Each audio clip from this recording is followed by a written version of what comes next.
सुकरात, जीवन, विचार और अमर विरासत। एक परिचय, एक जिज्ञासु आत्मा की शुरुआत। क्या आपने कभी किसी ऐसे व्यक्ति के बारे में सुना है जिसने अपनी मृत्यु के बाद भी सदियों तक लोगों को सोचने और सवाल करने के लिए प्रेरित किया हो? ऐसा ही एक महान व्यक्ति थे सुकरात, जिन्हें पश्चिमी दर्शन का जनक माना जाता है। उनका जन्म लगभग 469 बीसी प्राचीन एथेंस, ग्रीस में हुआ था। उस समय एथेंस एक जीवंत शहर था, कला, संस्कृति और लोकतंत्र का केंद्र था। सुकरात का जीवन एक साधारण पृष्ठभूमि से शुरू हुआ। उनके पिता सोफ्रोनिस्कस एक मूर्तिकार थे और उनकी मां फेनारेटे एक दाई थीं। सुकरात ने एक साधारण जीवन व्यतीत किया, लेकिन उनकी असाधारण बुद्धि और गहन चिंतन ने उन्हें इतिहास में अमर बना दिया।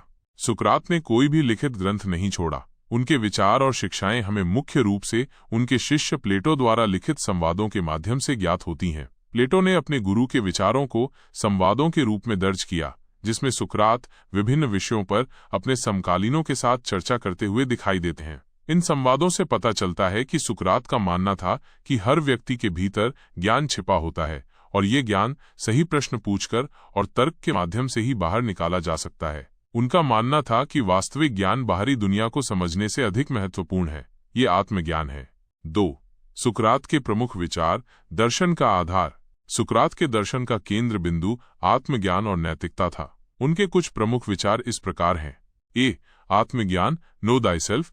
यह सुकरात का सबसे प्रसिद्ध और महत्वपूर्ण कथन है। उनका मानना था कि व्यक्ति को सबसे पहले खुद को जानना चाहिए। इसका अर्थ है अपनी सीमाओं, अपनी कमियों और अपनी क्षमताओं को समझना। आत्मज्ञान ही व्यक्ति को सही और गलत के बीच अंतर करने में सक्षम बनाता है और नैतिक जीवन जीने की दिशा में पहला कदम है। सुकरात का मानना था कि अज्ञान ही सभी बुराइयों का मूल कारण है और आत्मज्ञान इस अज्ञान को दूर करने का मार्ग है। बी. नैतिकता और सदाचार, वर्च्यू इज नॉलेज। सुकरात का मानना था कि सद्गुण ज्ञान है। उनका तर्क था कि यदि कोई व्यक्ति जानता है कि सही क्या है, तो वो निश्चित रूप से वही करेगा। कोई भी जानबूझकर बुराई नहीं करता है, बल्कि लोग अज्ञानता के कारण ही गलत कार्य करते हैं।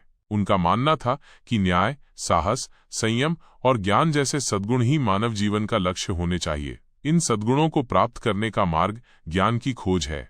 सी. सत्य की खोज, सर्च फॉर ट्रूथ। सुकरात का मानना था कि जीवन का उद्देश्य सत्य की निरंतर खोज करना है। उन्होंने तर्क और प्रश्न पूछने की विधि के माध्यम से सत्य को खोजने पर जोर दिया। उनका मानना था कि बिना सवाल किए जीना एक सार्थक जीवन नहीं है। उन्होंने अपने समकालीनों को उनके मान्यताओं और धारणाओं पर सवाल उठाने के लिए प्रोत्साहित किया, जिससे उन्हें अपनी समझ को गहरा करने और सत्य के करीब पहुंचने में मदद मिल सके।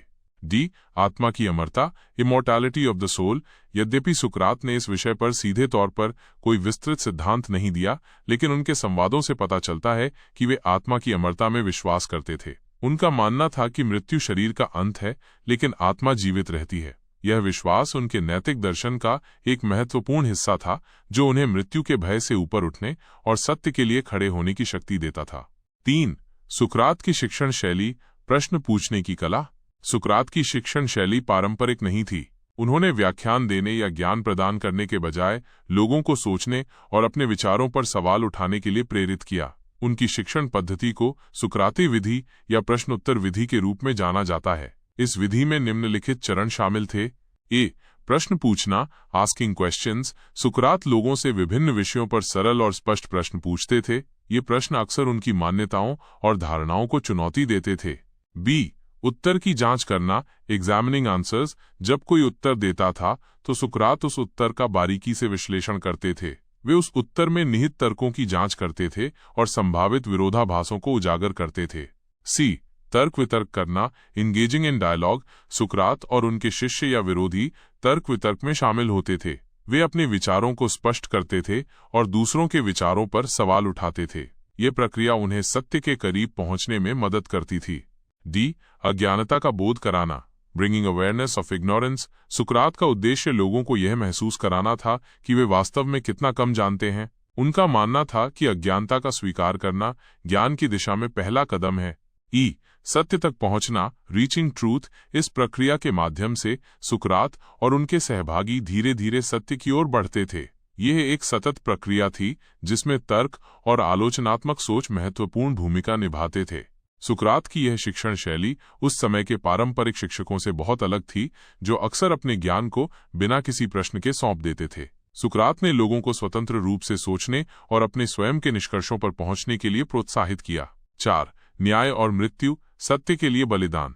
सुकरात की शिक्षाएं और उनकी आलोचनात्मक सोच उस समय के स्थापित राजनीतिक और धार्मिक विचारों के लिए खतरा मानी जाने लगीं। 70 वर्ष की आयु में उन्हें एथेंस के युवाओं को भ्रष्ट करने और राज्य के देवी देवताओं का अनादर करने का आरोप लगाया गया। ये एक गंभीर आरोप था और इसके परिणाम स्वरूप उन्हें मुकदमे का सामना करना पड़ा।